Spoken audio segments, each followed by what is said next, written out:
कहने लगा 2 साल में बाहर रहा, अपने घर पर नहीं लौटा। कहता 2 साल बाहर रहा है। उमर सुनो, 2 साल बाहर रहा। 2 साल के बाद में जब घर आया, अब मैंने आकर देखा है मेरी बीवी उम्मीद से है, बीवी मेरी हामिला है। कहता 2 साल के बाद में आया हूं मगर बीवी को हामिला पाया है। उमर 2 साल तक बीवी को छुआ नहीं, टच नहीं किया। मेरी बीवी ने मेरी आरज़ुओं, मेरी हसरतों, मेरी तमन्नाओं, मेरे प्यार, मेरी मोहब्बत, मेरे खुलूस, मेरे इश्क का जनाजा निकाल दिया। मैं 2 साल तक उसके करीब नहीं था, उसके पास नहीं था, मगर मेरी बीवी को मैंने देखा हामिला पाया है। उमर जब 2 साल तक था ही नहीं उसके पास में, तो हामिला कैसे हो गई? हजरत उमर फारूक आज़म रदी अल्लाह ताला अन्हु आका के दामने रहमत में आए। कैसी इज्जतें अल्लाह ने दी। आए थे तो कैसे आए थे, अंदाज क्या था? तलवार लेके चले थे, कत्ल करने का इरादा लेके चले थे, हाथ में तलवार लेकर आका के कत्ल का इरादा लेकर चले। मगर नजर रहमत जब मेरे आका की पड़ गई, मुस्तफा की नजर पड़ गई, दिल की दुनिया बदल गई। कदमों पे गिरे, कलमा पढ़ लिया, ईमान की दौलत सीने में आ गई, मुसलमान हो गए, साहिब ईमान बन गए, आका के गुलाम बन गए। इज्जतें कैसी मिली, अल्लाह अकबर। गौर करो, आधी दुनिया पर इस्लाम का परचम लहरा दिया, आधी दुनिया पर अल्लाह ने हुकूमत और गलबा अता फरमा दिया। तो हुजूर के दामने रहमत से जो मुंसलिक हुआ, उसकी शान अल्लाह ने बड़ी बुलंद कर दी, उसको बड़ी इज्जतों से नवाज दिया। यही हजरत उमर है।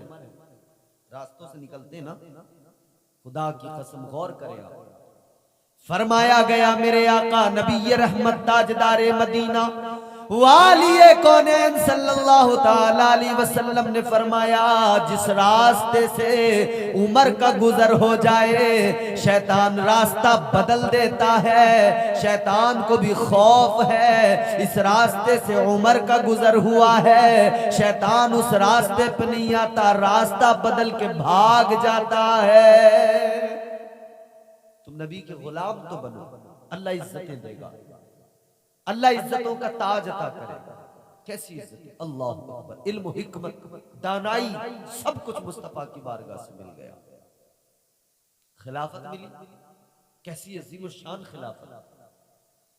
वो आदि दुनिया का हुक्मरान था, वो हुक्मरान भी मगर कहां था? आप दोनों चीजों को सामने रखिए। वो आदि दुनिया का हुक्मरान था। आज हमारे तुम्हारे दरमियान भी ये हुक्मरान है ना, हुकूमत करने वाले लोग, इनकी हालत क्या है? मगर हजरत उमर भी आधी दुनिया पर हुकूमत करते थे, मगर क्या शान थी। वो आधी दुनिया का हुक्मरान था, वो हुक्मरान भी मगर कहां था? वो हुक्मरान कैसा हुक्मरान था, कैसा हाकिम था? अल्लाह अकबर। गौर करो, एक तरफ हुकूमत को देखो, आधी दुनिया पर हुकूमत है, मगर दूसरी तरफ मामलाते जिंदगी को देखो।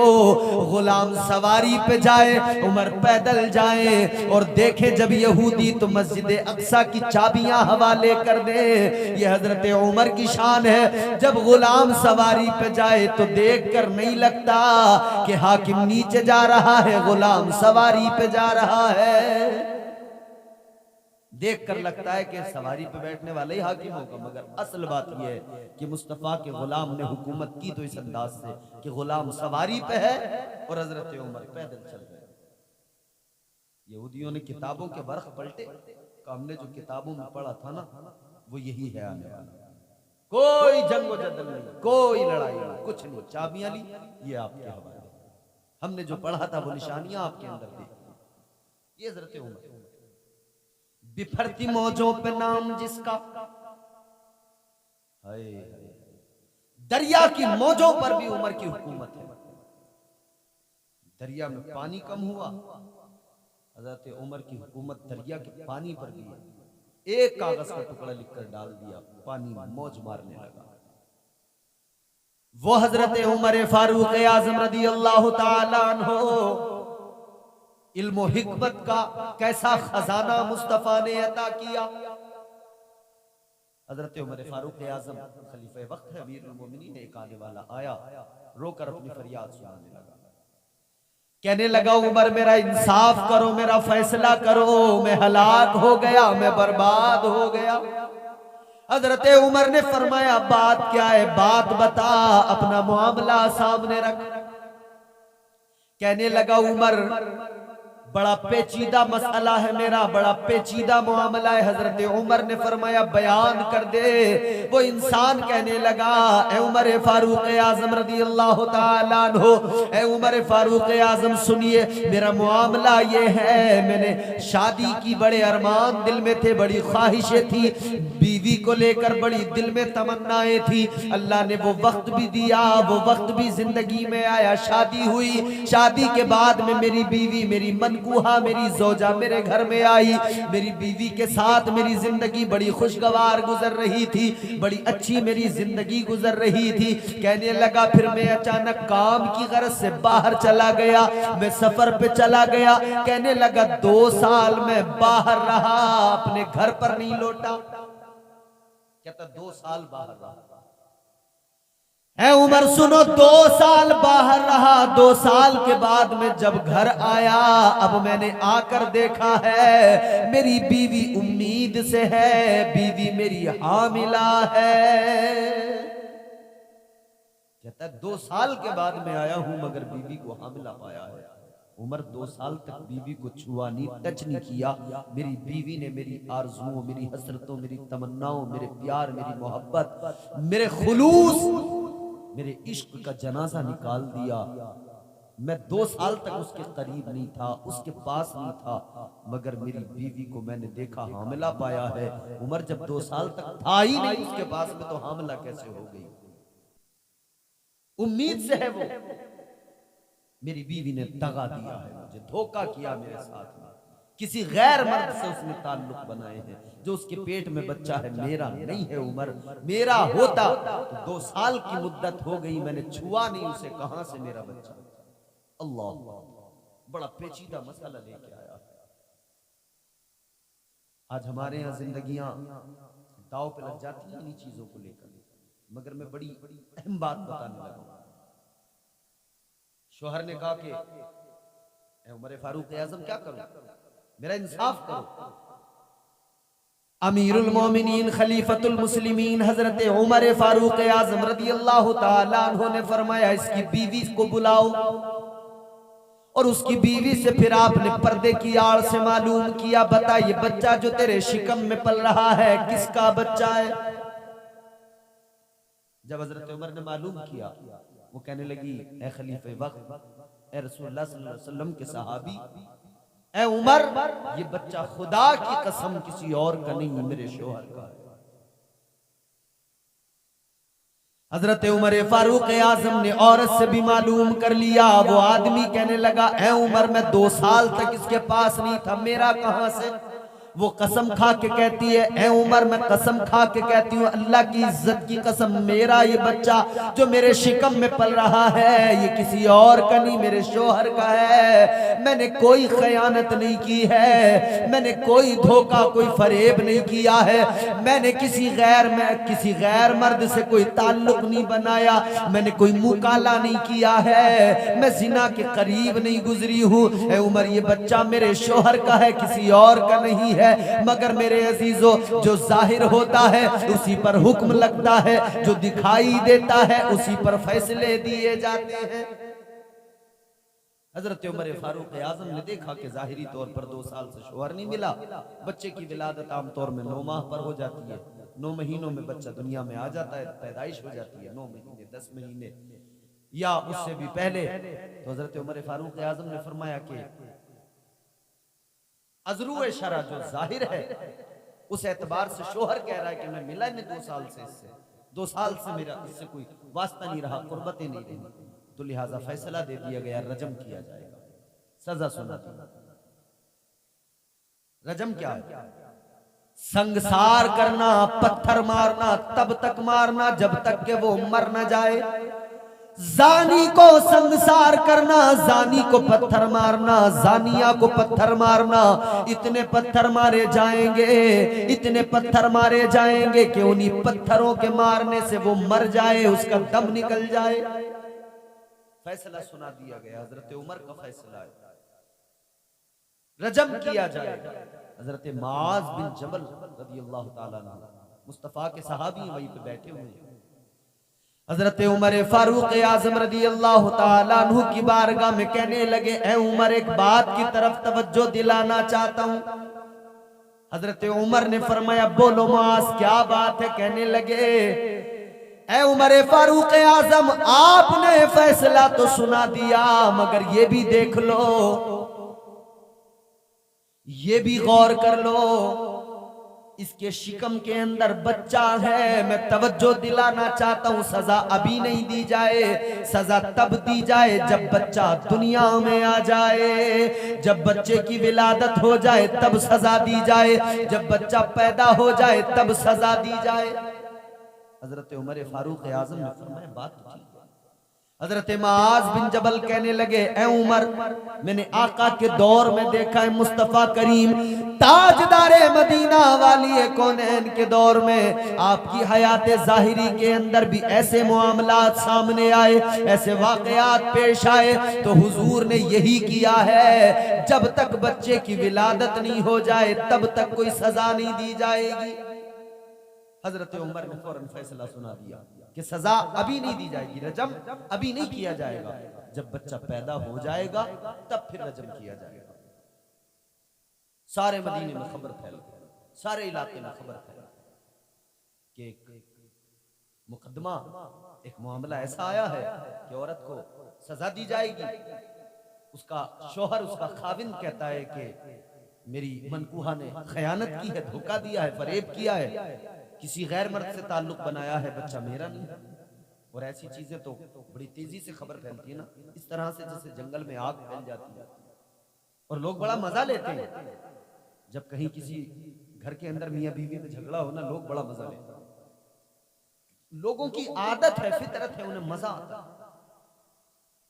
तुम्हारा घर जल जाए, लोगों को बड़ा मजा आता है। आसपास के करीब के तुम्हारे अपने भी आ जाएंगे, इधर तुम्हारा घर जल रहा होगा, वो आकर उसी गर्मी में, उसी तपिश में अपने हाथ सेकने लग जाएंगे, उन्हें मजा आता है। लोगों के घर बिगड़ते हुए देखकर लोगों को मजा आता है। किसी का घर उजड़ रहा हो, किसी के बच्चे वीरान हो रहे हो, किसी घर में तलाक की नौबत आ रही हो, लोग मजा लेने के लिए जाते हैं। मजा लेने के लिए मजा इतना लेते हैं, मेरे अजीजों गौर करो। और ये आज जो हमारी रविश, जिस रविश पे हम चल रहे हैं, जो आज हमारी ये एक बन गया ना हमारा मामला कि हम मजा लेने लगे, खुदारा अल्लाह का खौफ दिल में रखें, लोगों की जिंदगियों से मजा न लिया करें, वरना कोई वक्त आएगा कि तुम्हारा तमाशा होगा, सारी दुनिया देख रही होगी, लोग मजा ले रहे होंगे। खुदा के खौफ से डरें, दूसरे की इज्जत को इज्जत जाने, दूसरे का बुरा न सोचे, कभी किसी का बुरा न सोचे। हजरत उमर ने फैसला सुना दिया, खबर फैल गया, जब बच्चे की विलादत हो जाएगी तब इसको सजा दी जाएगी, रजम किया जाएगा। इधर इस औरत की हालत क्या है?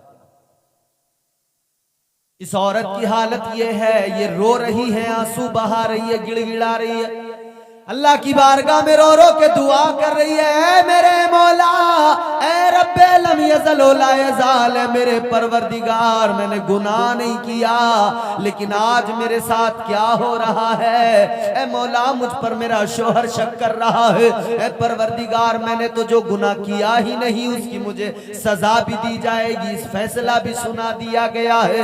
ऐ मौला, दिलों के राज तू जानता है, हर छुपी चीज को तू जानने वाला, तेरी शान ये है कि कुरान में तूने कहा आलिमुल गैबि व शहादा, ऐ मौला तू हर छुपी चीज का जानने वाला, हर छुपी चीज का इल्म रखने वाला।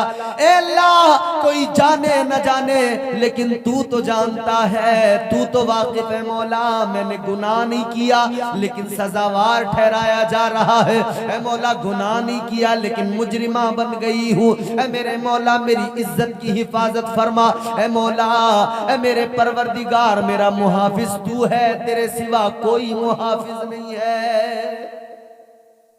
अल्लाह की बारगाह में लो लगा के दुआ मांगे। खुदा की कसम, हर इंसान मुश्किल वक्त में कोई और रास्ता नहीं होता, सिर्फ अपने रब को पुकारे। एक रास्ता, अल्लाह को याद किया करो, रब को पुकारा करो। फरियादें सुनने वाला वही खुदा है, वही खुदा है। कोई मुश्किल चाहे जितनी बड़ी मुश्किल हो, कोई मुश्किल इतनी बड़ी हो ही नहीं सकती कि खुदा की रहमत से ज्यादा बड़ी हो जाए। खुदा की रहमत में जो वुसअत है वो इस कदर ज्यादा है कि आदमी चाहे जितना गुनाहगार हो, ये जितनी बड़ी मुश्किल में फंसा हो, रब की रहमतें, वो पुकारे रब को अपने, वो दो आंसू आंखों में लेकर रब को याद तो करे, रब की रहमतें उसे अपनी आगोश में ले लिया करती है। उसने अपने रब को पुकारा, या अल्लाह इज्जत का मुहाफिज तू, तेरा ऐलान कुरान में। परवरदिगार तूने कुरान में फरमा दिया, व तुइज्जु मन तशा व तुज़िल्लु मन तशा बियदिकल खैर इन्नका अला कुल्ली शैइन कदीर। अपने रब को पुकारा, रब की बारगाह में लो लगाई, मौला इज्जत भी तेरे हवाले, इज्जत का देने वाला तू, जिल्लत देने वाला तू, इज्जतों का मुहाफिज भी तू, या अल्लाह मेरी इज्जत की हिफाजत फरमा। रब को पुकारा उसने, और जो रब को पुकारे, खुदा की कसम, रब की रहमतें उसको अपनी आगोश में ले लिया करती है। गर्दिश में कहां उसके मुकद्दर का सितारा हो, जिसको मयस्सर तेरी रहमत का सहारा। तन्हा है, अकेला है, तू यकता है, अहद है, गैरत तेरी करती नहीं शिरकत को गवारा। हक ये है कि तुझ बिन कोई माबूद नहीं है तेरे सिवा कौन मददगार हमारा। तू नवाजने पे आए तो नवाज दे जमाना, तू करीम ही जो ठहरा तो करम का क्या ठिकाना। ए खालिक़े कुल्लाप अपनी हिकायत का गवाह तू, दुनिया के हर एक राज की साथ का गवाह तू। आदम को जो सजदा न किया हुक्म पे तेरे, इब्लीस की बेदाम हिमाकत का गवाह तू। ईसारे खलीली में तेरा हुक्म आया था, इकरारे ज़बीही की इताअत का गवाह तू। बेजुर्म जुलेखा की वो तोहमत के बहाने जिंदान में यूसुफ की हिरासत का गवाह तू। एक तिफल से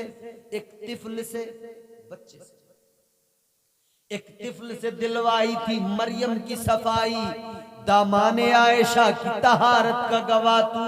कुरान की आयात मुझे कहती हैं कि बोल, सिद्दीक़ो मोहम्मद की रफाकत का गवाह तू। है दाद तलब आज भी जो करबो बला में, शब्बीर की असगर की शहादत का गवाह तू।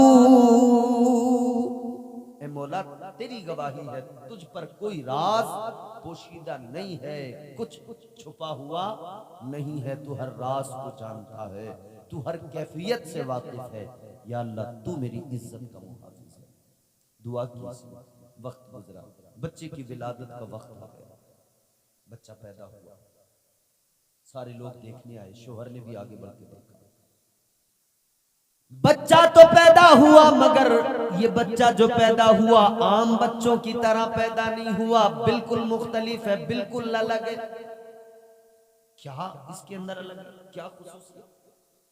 जब शोहर ने बच्चे को आकर देखा, जब बच्चे को आकर देखा तो हैरान रह गया। लोगों ने देखा, हैरान हो गए।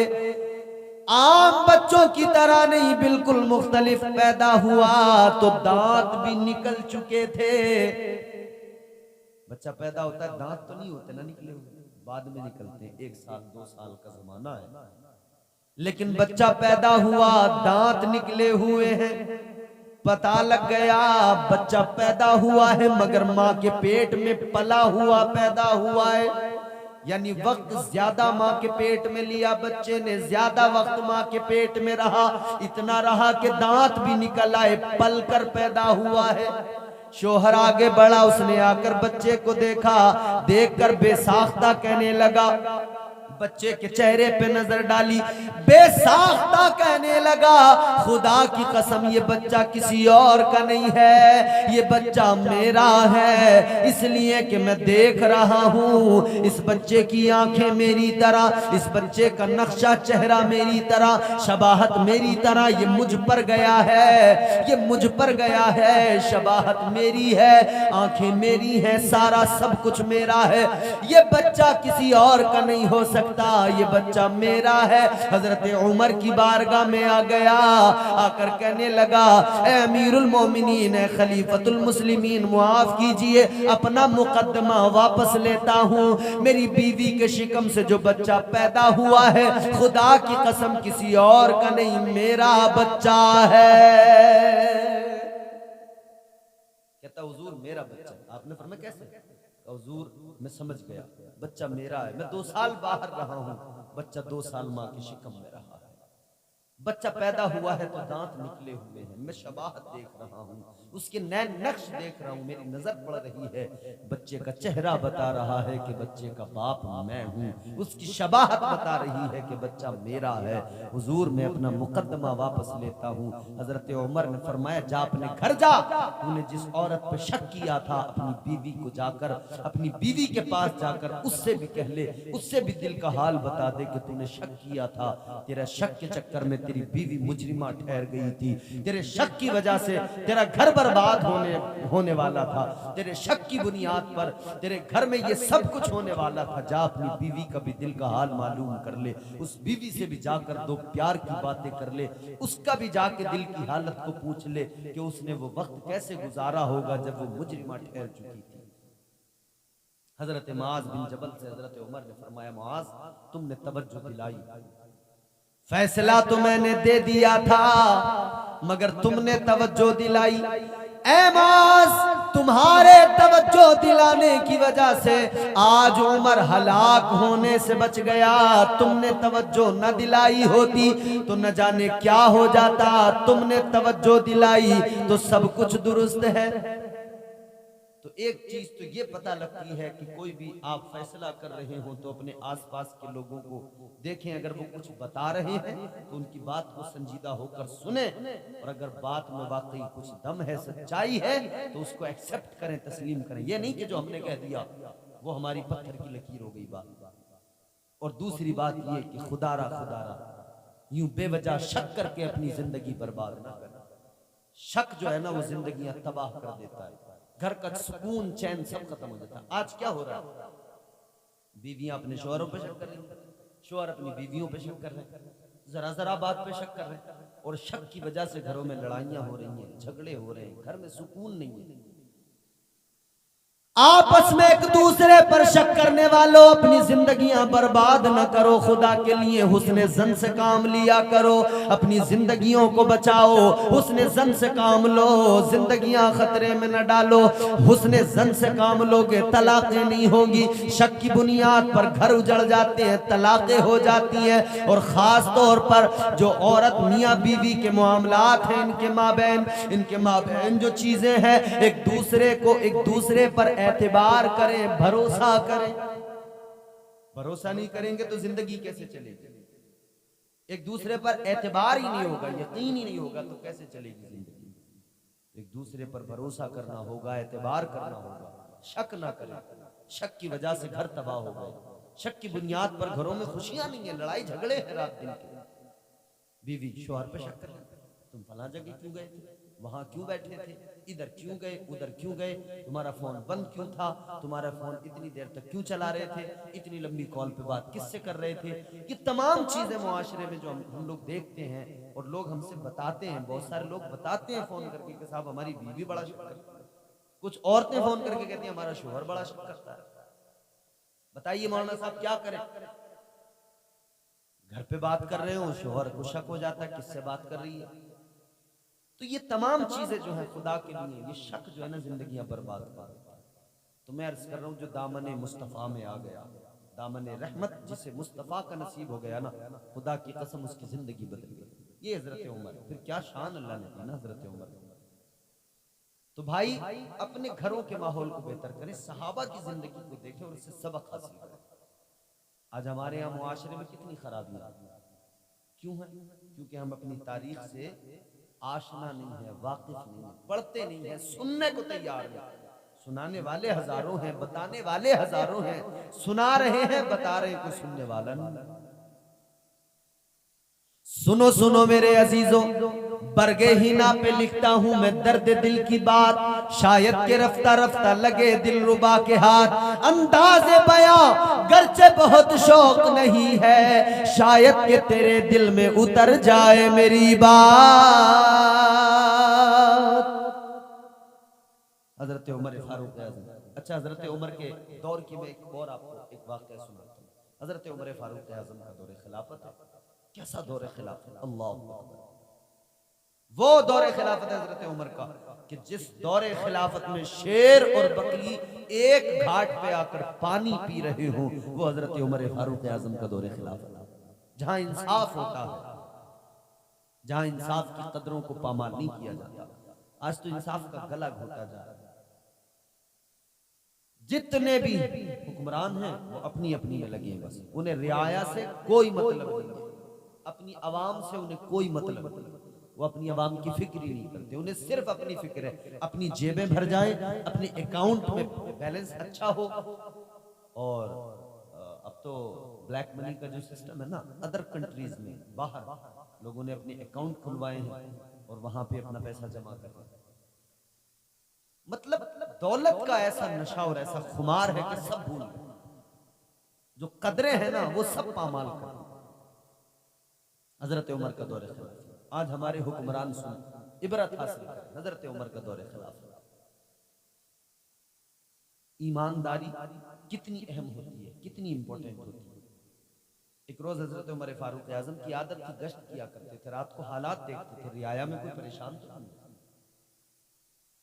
हजरत उमर फारूक आज़म रात को सोते नहीं थे। आज तो मखमली गद्दों पे हमारे हाकिम सोते हैं, बड़े ऐश की जिंदगी गुजारते हैं, मगर हजरत उमर फारूक आज़म सारी रात मदीना और उसके बाहर अतराफ में आप गश्त किया करते थे कि कोई परेशान तो नहीं है, कोई परेशान हाल तो नहीं है। अल्लाह अकबर कबीरा। एक रोज आप फजर की नमाज के बाद में अल्लाह अकबर निकले हैं, मदीना की गलियों में गश्त कर रहे हैं। आप एक घर के करीब से गुजरे हैं, उस घर के अंदर एक माँ है जो अपनी बेटी से कह रही है, बेटी दूध बकरियों का निकाल ले।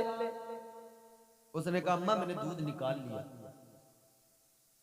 कहने लगी दूध निकाल लिया तो एक काम कर, दूध में जरा पानी भी डाल ले, पानी मिला ले। ये भी बड़ा चल रहा है आजकल, रात को उठकर रमजानी दूध में डालता है पानी, बराबर का पानी डाल रहे हैं। और अब तो रेडीमेड दूध बना रहे हैं, जहर दे रहे हैं। बच्चे पी रहे हैं, बड़े पी रहे हैं, और चाय की लत लोगों को है, दूध तो बराबर चल रहा है। गंदे नालों का पानी उस दूध के अंदर डाल रहे हैं, यूरिया वगैरह डाल के न जाने क्या क्या वो दूध बना रहे हैं। तो पानी डाल रहे हैं, पानी डाले बगैर दूध बेचने को तैयार नहीं लोग, किसी भी तरीके से किसी भी हुनर से डाले। दूध लेने वाला वहीं बैठा होगा, उसको पता ही नहीं चलेगा कि इसमें दूध में पानी डाल कब दिया, ऐसे डाल देते। मगर दूध में पानी मिलाने वालों, खुदा के खौफ से भी डरा करो। चीजों में मिलावट करके बेचने वालों या कम नाप तोल करने वालों, खुदा के खौफ से डरा करो। याद रखना परवरदिगार आलम खालिक कायनात जब ढील देता है, रस्सी को ढीला करता है, तब तक की मोहलत मिल जाती है, मोहलत के वक्त में सुधर जाओ।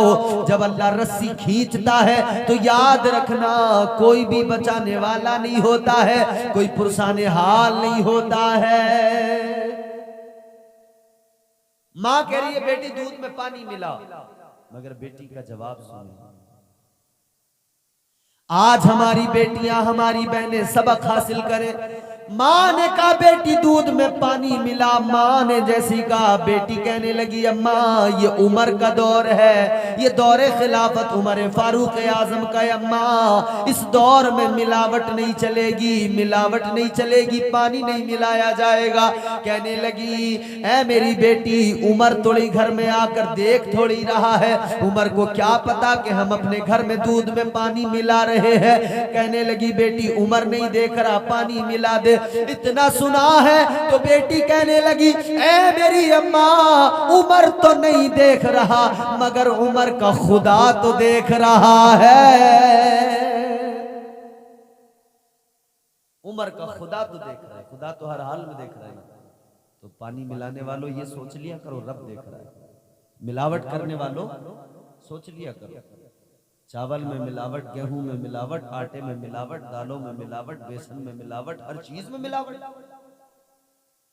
और अब तो आदमियों में मिलावट, इंसान में मिलावट, कितनी मिलावट है। अकीदों में मिलावट, टोपी भी होगी सर पे, कपड़ा भी इस्लामी लिबास, मगर देखो अकीदे में मिलावट मिलेगी। हुजूर को अपने जैसा कहेगा, अपना बड़ा भाई कहेगा, गांव के चौधरी के बराबर कहेगा। अकीदे में मिलावट देखो, वो खालिस अकीदा जो सहाबा ने दिया वो खालिस अकीदा होना चाहिए। तो मिलावट किसी चीज में ना करें। कहने लगी अम्मा अगर मिलावट की उमर भले ना देखे लेकिन उमर का रब देख रहा है, खुदा देख रहा है। हजरत उमर ने इतना सुना अल्लाहु अकबर, घर गए अपनी बीवी को लेकर आए। हजरत उमर फारूक आजम ने इतना सुना अपनी बीवी को लेकर आए और आने के बाद में कहा ऐ खातून, उस औरत से आकर कहा, जब उसे पता लगा उमर आए, खलीफे वक्त आए, घबरा गई कि शायद कोई हमसे जुर्म हो गया, न जाने क्या बात हो गई जो उमर आ गए। अल्लाहु अकबर। मगर हजरत उमर ने आकर कहा ऐ खातून सुन ले, हम तेरे घर में जो आए हैं एक मकसद के तहत आए हैं और वो मकसद ये है कि हम अपने बेटे के लिए तेरी बेटी का रिश्ता मांगने आए हैं। कहने लगी आप अमीरुल मोमिनीन, मैं गरीब, आप मेरी बच्ची का रिश्ता मांगने अपने बेटे के लिए, मेरी बेटी का रिश्ता। हजरत उमर ने फरमाया हाँ। हजरत उमर फारूक आजम ने फरमाया हम तेरे यहाँ सवाली बन के आए हैं झोली फैला के, तू अपनी बेटी हमें दे। किस बुनियाद पर? किस बुनियाद पर? उसके पाकीज़गी और तकवा और तहारत की बुनियाद पर। आज जो हम रिश्ते करते हैं ना, माल दौलत ये सब चीजें देखते हैं, मगर हजरत उमर की जिंदगी देखो, अपने बेटे के लिए रिश्ता उसका मांगने गए कि गरीब की बेटी तो थी मगर उसके अंदर तकवा और तहारत और पाकीज़गी थी, वो रब का खौफ दिल में रखती थी और उसका अकीदा था कि मेरा रब हर हाल में देख रहा है। हजरत उमर ने फौकियत दी, उसको तरजीह दी कि ऐसी बेटी अगर घर की दुल्हन बनेगी जिसके दिल में अल्लाह का इतना खौफ हो कि रब देख रहा है, तो जब वो घर में आएगी हजारों बरकतें लेके आएगी, रहमतें खुदा की लेके आएगी। हजरत उमर फारूक आजम ने फरमाया कि हम तेरी बेटी का रिश्ता लेने आए। हजरत उमर फारूक आजम ने अपने बेटे का रिश्ता किया वहां से। हजरत उमर फारूक आजम रज़ी अल्लाह ताला अन्हु ने मिजाज दिया और सारी उम्मत को ये पैगाम दे कि जब तुम अपने मामलात तय किया करो ना रिश्तों के, तो हुजूर का फरमान याद रखा करो। हुजूर ने फरमाया ना कि दीनदारी को अहमियत दिया करो, दीनदारी की बुनियाद पर रिश्ते किया करो। दीनदारी की बुनियाद पर रिश्ते करोगे ना तो रिश्तों में दिक्कत ही नहीं आएगी, दरार ही नहीं आएगी, मामलात बिगड़ेंगे ही नहीं। तो मसला क्या है कि हमारे यहाँ दीनदारी की बुनियाद पर जब रिश्ते नहीं होते तो फिर क्या होता है, जिंदगियां खराब होने लगती हैं, फिर एक दूसरे पे शक भी करने लगते हैं, फिर मामलात जिंदगी के बिगड़ने लगते हैं, खुशियां नहीं रहती जिंदगी में, खुशहाल जिंदगी नहीं मिलती। खुशहाल जिंदगी कैसे मिलेगी?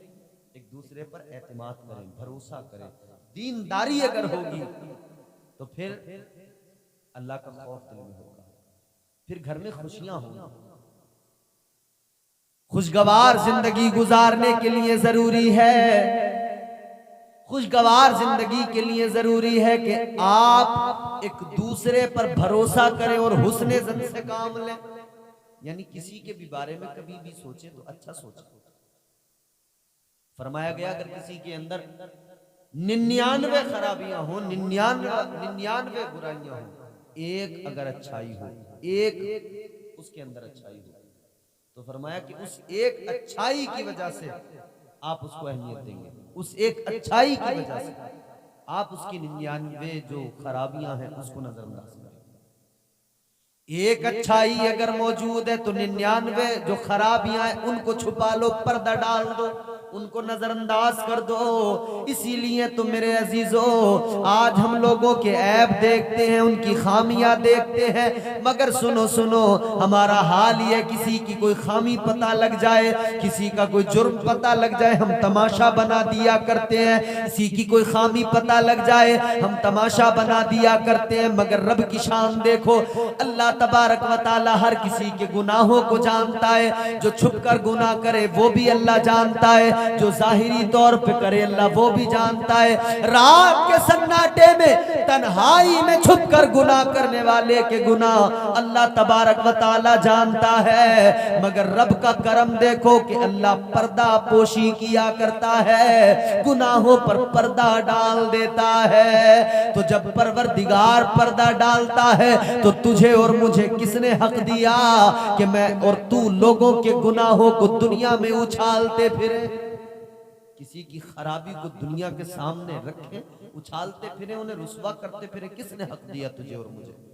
अरे अल्लाह तो सब जानता है, वो चाहता तो रुसवा कर देता ना, मगर वो तो पर्दा डालता है ना। और हाँ, ये भी मुस्तफा का सदका है, ये ताजदारे मदीना का सदका है। वरना हजरत मूसा अलैहिस्सलाम के दौर में अगर कोई गुनाह करता था ना, अगर किसी ने हजरत मूसा अलैहिस्सलाम के दौर में गुनाह किया, अल्लाह का कानून ये था, हजरत मूसा के दौर में, हजरत मूसा की उम्मत के लिए कानून ये था, रात में छुपकर अगर किसी ने गुनाह किया तो दिन में उसका गुनाह जग जाहिर हो जाता था, उसके दरवाजे पे लिख दिया जाता था गैबी तौर पर, या उसकी पेशानी पर, माथे पे गैबी तौर पे अल्लाह की जानिब से लिख दिया जाता था कि इस इंसान ने फला गुनाह किया है। तो कोई गुनाह करता था उसके दरवाजे पे लिख दिया गया, कोई गुनाह करता था उसकी पेशानी पे, माथे पे गैबी तौर पे लिख दिया जाता था, ये गुनाहगार है, इसने गुनाह किया। तो गुनाह जाहिर हो जाता था लोगों के सामने। मगर आज हम रात दिन गुनाह करते हैं, मगर पर्दा मेरा रब डालता है, सदका मदीने वाले मुस्तफा का। कानून बदल गया। अल्लाह तबारक व तआला ने उम्मत मोहम्मद के लिए नबी के सदक़े में, मुस्तफ़ा के सदक़े में कानून बदल दिया।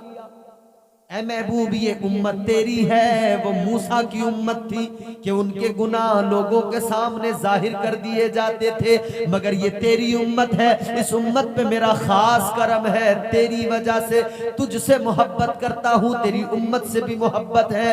ऐ मेरे महबूब, तेरी उम्मत पर खास करम ये गुनाह करेंगे, पर्दा मैं डालूंगा, और मेरे महबूब तौबा का दरवाजा भी मैंने खोल दिया है।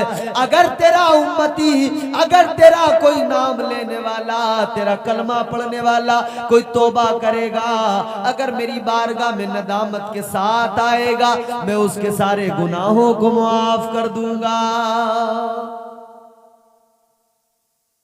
अल्लाह माफ करता है, पर्दा पोशी करता है।